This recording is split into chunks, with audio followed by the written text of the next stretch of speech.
Thank you for downloading this episode of A History of the World in 100 Objects from BBC Radio 4.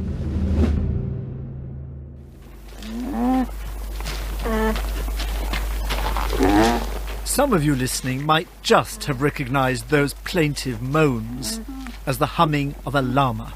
It's the sound that around 500 years ago accompanied the building of an empire.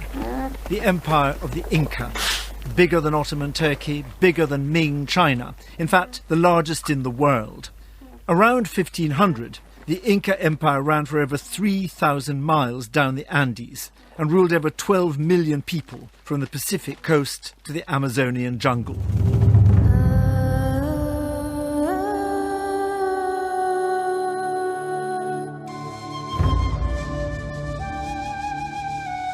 In 1532, the Spanish would come and everything would collapse. But until then, the Inca Empire flourished. It didn't have writing, but it was an efficient military society, an ordered, productive and wealthy civilization centred on Cusco in Peru. Its economy was driven by manpower and, just as important, Llama power. It's the biggest empire of the week, but it's represented by the smallest object. A llama that sits in my hand, a tiny gold messenger from a mountain-topped world. I've seen llamas carrying packs in the Andes at elevations of up to 16,000 feet. The other domestic animal of the Andes, the guinea pig, weighs about 2 pounds, and so you can't go very far with a guinea pig carrying your suitcase. A history of the world in 100 objects.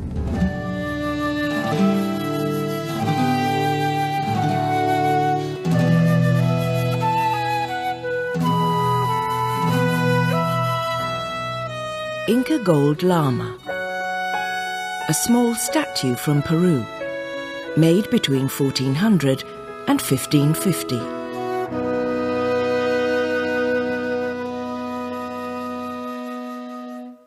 This week's objects take us to empires all over the globe around 500 or 600 years ago. As the Ming dynasty was reordering China and the Ottomans conquering Eastern Europe, the Inca were constructing their vast empire, spreading from their heartland in southern Peru to a territory 10 times the size by 1500. Although this empire was highly organised militarily, socially and politically, the Inca had no script, so we are, as so often in American history, heavily dependent on the accounts of the Spanish conquerors. But we know from these, and from the objects left behind, that the making of the Inca Empire is one of the most extraordinary achievements in the history of the world. Andean territory is forbiddingly mountainous. This was a vertical empire that made terraced fields on mountainsides and roads that ran over the peaks. The Incas made the impassable passable, and the key to their success was the llama. But a state's dependency on animals was nothing new, as the scientist and writer Jared Diamond confirms. The availability and type of domestic animals has had a huge effect on human history and on human culture. For example, in the Old World, in Europe and Asia, the big domestic animals of Eurasia, the horse, cow, goat, sheep, and pig, they provided meat and protein. Some of them provided milk. Some of them were big enough to provide transport. The horses and the camels that could be ridden became war animals, and so they provided an enormous advantage for Eurasian people over peoples of other continents. The zoological lottery that Jared Diamond describes, the pure chance of whether your local animals can be domesticated, enormously favoured Europe and Asia. Australia, by contrast, drew a very short straw. It's hard to domesticate an emu, and no one ever rode into battle on a kangaroo.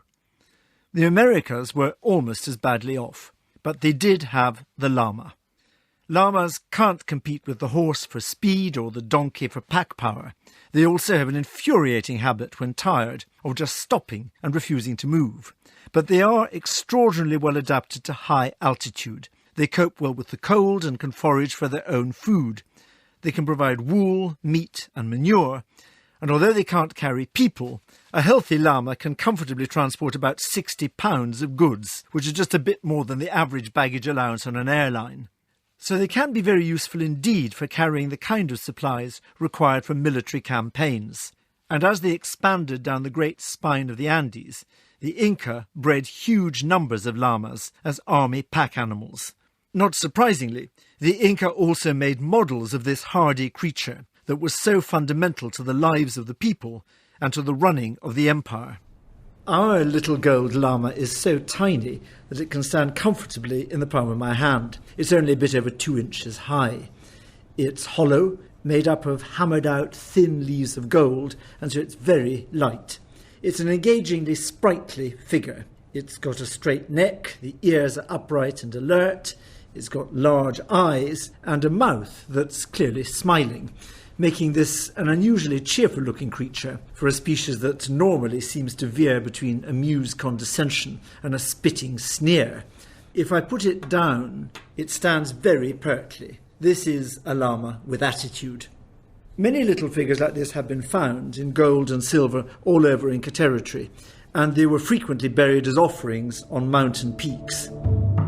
That territory was on 3 distinct levels. There was the flat coastal strip, there were mountainsides with the famous Andean terraced fields, which produced crops on very difficult terrain, and then there were the mountain plateaus with high grasslands, 12,000 feet above sea level. It was the llama that unified these 3 disparate Inca worlds and held this vast empire together. This was a world of different peoples, languages and gods, whose communities had often been at war with each other, and the full range of imperial techniques was deployed by the Inca to manage this swiftly created state. Some local elites were ruthlessly eliminated, others were co-opted, given private land and excused taxation. Late conquered territories, in northern Ecuador for example, were allowed to operate more or less as client states, instead of being fully incorporated into the Inca system. This cultural mosaic was welded together into one powerful empire by the Inca military machine, and that machine depended on thousands upon thousands of llamas to provide portage and food. We know, for example, that after an early battle against the Spanish, the defeated Inca abandoned 15,000 llamas. Our little llama is made of gold, a key substance in Inca myth. Today, Inca objects in gold and silver are rare survivals, just tiny scraps of the dizzying opulence that was described by the Spaniards when they arrived in the 1520s. They wrote of palaces walled with sheets of gold and silver statues of humans and animals, and of miniature golden gardens inhabited by glittering birds, reptiles and insects. All of these would be either surrendered to or seized by the Spanish, and nearly all were melted down for bullion and then sent to Spain. So our little gold llama is a rare survivor. Gold was the emblem of the great Inca sun god and represented his generative powers. Gold was described as the sweat of the sun, just as silver was the tears of the moon. Gold was therefore related to masculine power, and above all to the power of the Inca himself, the emperor, the child of the sun. As in all societies, planting and harvesting are accompanied by rituals and offerings to the gods, and with the Inca, this often involved sacrifice of living beings, from guinea pigs to the children of the elite.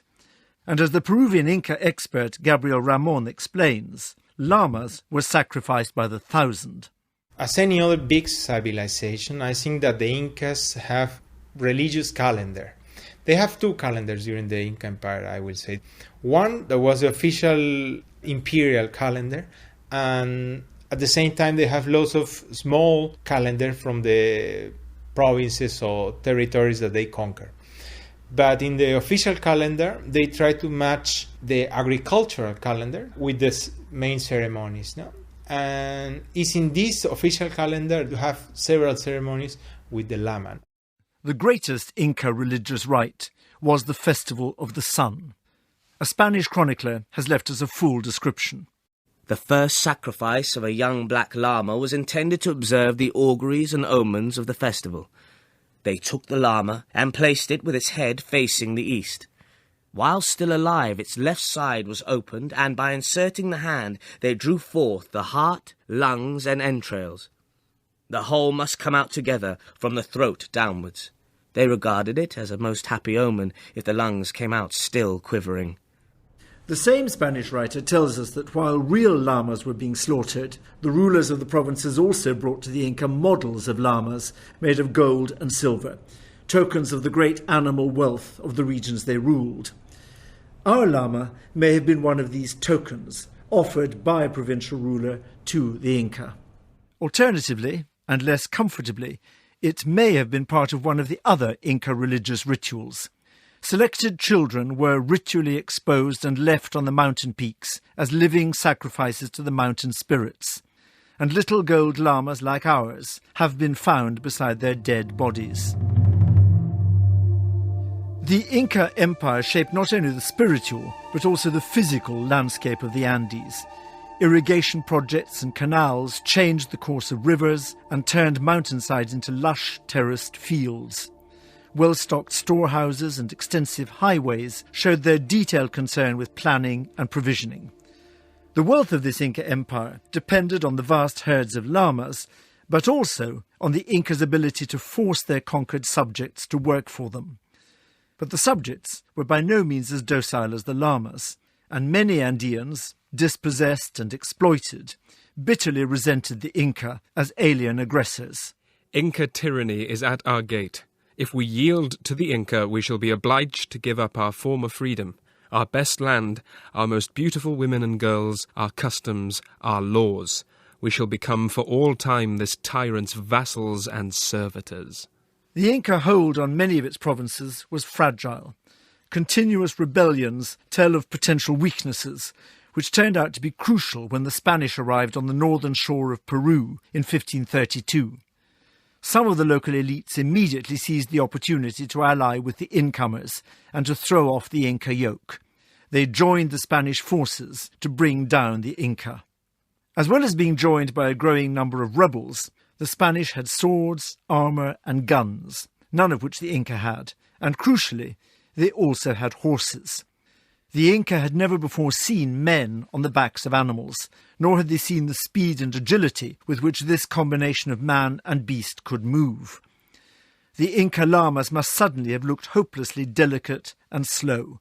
It was all over fairly quickly. A mere couple of hundred Spaniards massacred the Inca army, captured their emperor, installed a puppet ruler, and seized and melted down their gold treasures. Our little llama is a rare survivor. The Spanish had come to Peru, lured by tales of enormous quantities of gold. But ironically, they discovered instead the richest silver mines in the world, and they began to mint the coins that would power the world's first global currency. The Inca measured the wealth of their empire in llamas. The Spanish would measure theirs in silver pieces of 8. In the next programme, we're with another empire. We're in Central Asia with an astronomer prince and a jade cup.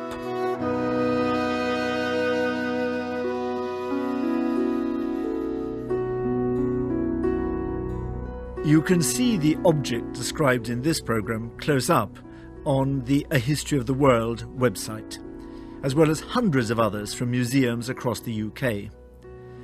And if you have an object with a history to tell, why not add it to our growing collection? Find all this at bbc.co.uk/A